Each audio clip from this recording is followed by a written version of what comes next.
late last week, I believe it was late Friday, the short list, 20, but we'll call that the short list. The number of films on the short list for the upcoming Academy Awards in the category of Best Visual Effects came out, and there was one film that became very noticeable by its absence. That is Christopher Nolan's Oppenheimer. Did not make the short list and therefore will not be nominated for Best Visual Effects at the upcoming Academy Awards. The short list for the nominees are. So the nominees are going to come out of this list. They are Ant-Man and the Wasp: Quantumania. Remember, this is a visual effects award, not Best Picture award.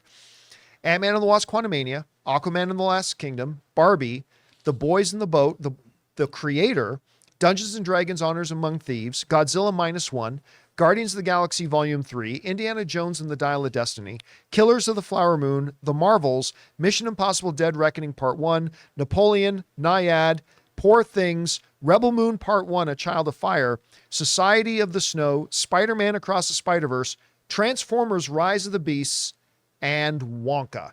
Those are the 20 films. So the 5 nominees at the Academy Awards are going to come off of this list.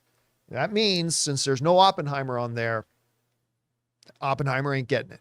Now, the response to that online came quick. I saw a lot of social media stuff being shared about, what the hell, how this is a snub and blah, blah. Listen, I would have thought Oppenheimer would have made the short list too. There's a couple things that people need to keep in mind though, okay?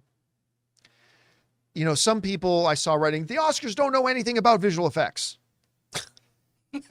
and I get it. I get it. Because a lot of people don't know this one little detail, right? The Academy as a whole does not put up the nominations, right? We talk about this every year when we come around to award season, but the Academy has a bunch of different branches. They have a director's branch, an actor's branch, a writer's branch. They have a visual effects branch, which are made up of visual effects professionals, the people who actually make visual effects in the movies, the people who actually do it and do it for a living. And the individual branches are the ones who put forth the nominations, not the Academy as a whole. So when we find out who the nominees for Best Actor are, it's the actors in the Academy who put forward the nominations. When you get the nominations for Best Director, it's the directors, the members of the directors branch that put forward the nominations. And when it's visual effects, it's actually the members of the visual effects branch. People who actually do this for a living.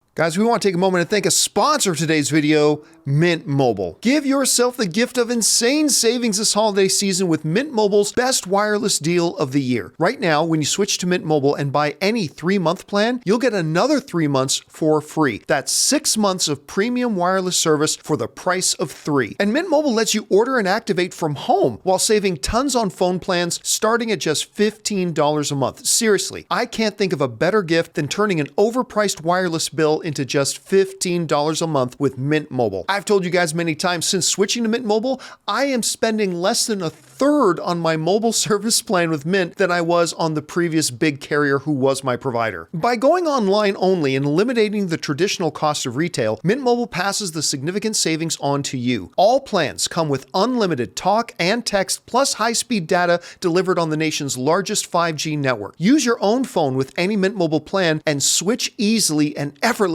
with eSIM. So again, for a limited time, buy any 3-month Mint Mobile plan and get 3 more months free by going to mintmobile.com/Campea. Cut your wireless bill to $15 a month at mintmobile.com/Campea.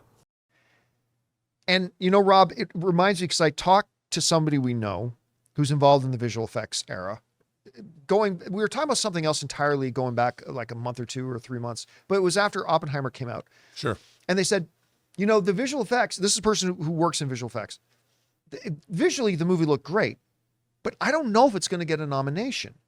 There really just simply wasn't a scope of visual effects in it. Right. There were a couple of moments in it that they put together something that looked really nice, but in terms of scope as a entire package, I don't know that Oppenheimer is going to end up getting enough votes to be nominated for Best Visual Effects. And I thought, really, that's interesting. I still would have thought they would have gotten in the short list of 20, but taking in mind what that friend of mine said, I guess still surprised it's not in the top 20, but I guess I wouldn't be surprised that it wouldn't get an actual nomination for Best Visual Effects when you consider that it was just a couple of effects used very briefly in the movie that did look great, but it just doesn't have the scope and the amount of work that goes into it that a lot of the other projects. What did you think about this when you saw that Oppenheimer didn't get it? I honestly never expected Oppenheimer to get a visual effects nod because, Really? Christopher Nolan obviously is somebody who likes to do everything in camera if possible. And a lot of this movie is people in rooms talking, and even when they did rely on visual effects, like the detonation of the Trinity test and all that, it was cool. But it wasn't like you're creating worlds using visual effects and all different kinds of aliens and what we traditionally think of as a visual effects heavy movie. I mean, there are some movies on this list that surprised me, like The Boys in the Boat. That's what I was thinking. Like, that's what you could remove and put Oppenheimer in. But that's the only one. But The Boys in the Boat, is a period piece. It's a hometown Seattle story, actually. And maybe there's a lot more that they had to use to evoke a period than they did in Oppenheimer. And so a lot of these other movies have a lot more effects in them. So it makes sense. I mean, I never thought that Oppenheimer was going to get a nod. It's funny because in Christopher Nolan movies, like in The Dark Knight, when he goes to, say, Hong Kong, there's some amazing visual effects in that sequence because it looks exactly real. But he's trying to recreate reality. He's never flashy about his visual effects. So it makes sense to me that when you give a visual effects reel to the effects, to the people voting, to the Academy that is voting on effects, that unless you have a really sexy reel of lots of effects, you're not going to dazzle those people that work in the industry. So I wouldn't have expected Oppenheimer to get it. And by the way, a lot of the people who are part of the visual effects branch are people who worked in practical effects. Yeah. So it's not just, so, I mean, there's the obvious, objection you can raise. Well, the Academy only cares about CGI effects. No, actually, a lot of the voting members in that branch are people who have worked in the industry long enough that they have done a lot of work in practical effects. So, and again, we got to remember that this category is not about the quality of the movie overall. If it was, Ant-Man and the Wasp: Quantumania would not be a thing. And it's also about a totality of work because, hell, look at Ant-Man and the Wasp: Quantumania with Stretch Face Boy. MODOK. MODOK, right. I mean, that looked ridiculous. Come on, it did. It kind of made me giggle and laugh a little bit, but it looked utterly ridiculous. But it's about I'm not a dick. I am not a dick. At least I died in Avenger. Okay, I don't like that movie, but I'd have to admit I did like that line. At least I die in Avenger. Sure. Okay. But I mean, but we remember too that entire movie is basically all visual effects, and some of it looked really bad. Some of it looked really good. I mean, there were moments, but it's also gonna be interesting to see Rebel Moon. Yeah, I mean, look, you know what? The more I see about that, I think two things about Rebel Moon. One, it's absolutely a remake of Battle Beyond the Stars, and two, the more I see of it, the more I like it. Did they announce the animated feature shortlist? No, that hadn't come out yet. There's only so many that can be on that one, though. I mean, hey, listen, I'll tell you what, Mutant Mayhem's going to be nominated. I feel pretty good that Mutant Mayhem's going to be nominated. I'll take it if that's the only thing that it gets nominated for. Right, but Wonka looks really. You know what? If it makes you happy, yes. You haven't even seen it. I haven't seen it. You haven't seen Mutant Mayhem yet? No. I think you're gonna like it. Why? Even I liked it. I'm not big on the modern iteration. Have you seen Minus One?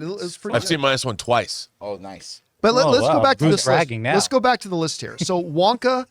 I mean, clearly that's a very visual movie. I mean, there's a lot to take in. Transformers: Rise of the Beast, not the greatest movie, but some of it looked great. Spider-Man: Across the Spider-Verse. Remember, there are visual effects in animation. It's very much there. A couple of Poor Things is not one I've seen, but I think most of the landscape and the city backgrounds. It reminds me a lot of this. Remember Zodiac Killer or just Zodiac? With Robert Downey Jr.? I remember when I saw the visual effects reel on that. Oh, dude. I didn't even realize how much of that movie was visual effects. Fincher knows what he's doing. You saw that behind the scenes. Oh, it's unbelievable.